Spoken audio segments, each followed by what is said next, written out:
Dwayne The Rock Johnson adorably let a 2-year-old fan believe she was pulling an airplane all by herself. I thought he was an awesome guy in the Fast and the Furious movies, but he's even better in real life.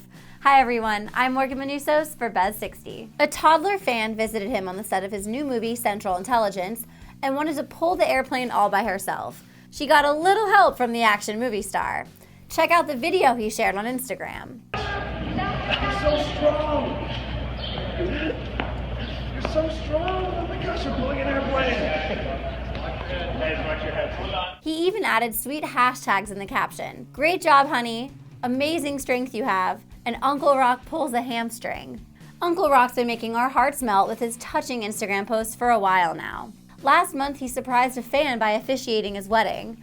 And before that, he posed with a fan who chased down his truck to meet him and thank him for the inspiration to fight the cancer he was battling. He posted the touching photo and story to Instagram, admitting the whole thing made him teary-eyed. Oh, The Rock, you've always got my like. Buzz60, now you know, pass it on.